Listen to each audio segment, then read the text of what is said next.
Let's talk about you guys' moment of truth. Let's go back to first Super Bowl. I don't know. Can you remember that far? Yes, I can. We could probably come up with some video to remind you. But let's go back to your first Super Bowl and tell me what that was like. Well, first of all, in our Super Bowl 27, let me tell you, we got to practice in L.A. at UCLA. Dude, I promise you, man, I don't think to this day I've ever seen a more perfect practice that week. Because we were a fresh team. We hadn't had any experience. Everybody, we had the most incredible practice. Not a ball hit the ground. And then we went into the game. I was like, I know we're going to connect on every play because we did it in practice. And we did. We were connected on every play. And those touchdowns they're showing me, I remember scoring that touchdown and thinking, I just scored a touchdown in the Super Bowl. I've only done that 1,000,000 times in my front yard, but I've actually just done it in a real Super Bowl. It's an incredible moment. And you talk about the first experience, the very first one, that wasn't a good one. That's the one, Will. That's the one that wasn't a good one, and it was a blur. We lost to the Green Bay Packers, of course, and it seemed like I got caught up in the Super Bowl experience instead of the game. And a lot of times you have young players, which was my second year in the league, and you had a lot of things going on. I had 30 tickets that I used all for family. I was going to all the dinners, the media obligations. I was excited to be there. I was taking it all in, but it just seemed like I didn't focus enough on the football game. And when the confetti started to come down and they started to usher us off the field, get off the field because we need to make room for the winners. For the champs. For the champs. I just said to myself, if I ever got in position again, I would focus and tune everything out, and I would just focus totally on the game. And I was able and lucky enough to do that. That is a moment of truth when the confetti falls for someone else and you go, okay, never again. But what I remember about my Thank God I Super never Bowl, felt that. Okay, all right, it's my turn. Quit rubbing it in. All right. What I remember is how long the week was. You know, how I couldn't wait for the game, but every time you turn on the TV, it was about the game. Every time you walked out of your hotel room, there was 1,000,000 fans that remind you about the game. You couldn't run home and hang with the kids or have dinner with the family. It was just all football all the time, and I just couldn't wait for it to get there. But I remember the moment of truth was when I ran out of the tunnel.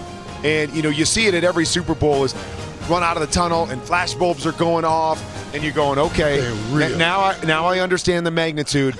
And then when I took that first snap, you know, because you don't realize it's just like any other game until you take that first snap and you settle in and you go, oh, okay, I know the ramifications are bigger, but it's just football again. And you could settle in, and that was really the moment. Settled in so early, Kurt. That's one thing. It took me forever to settle in. I was like, I had to slow my breathing down, man, and remember to breathe.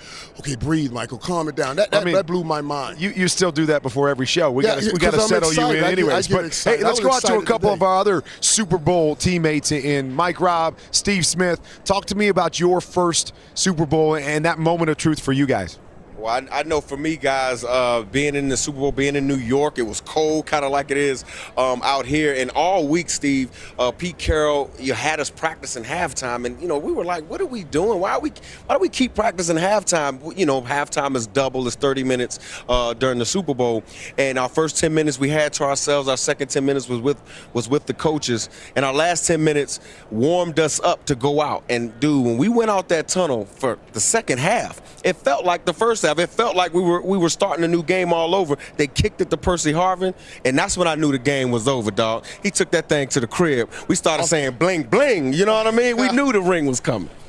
I mean, I remember vividly my first and only Super Bowl was the important night before meeting. Dan Henning said, look around, guys.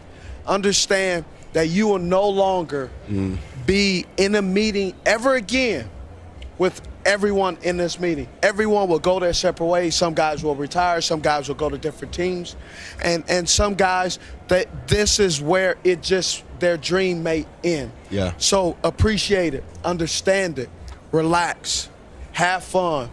Eat snack with your fellow brothers, because after this, it's a whole new ball of wax and it's a whole new batch of guys coming in. And I didn't understand that.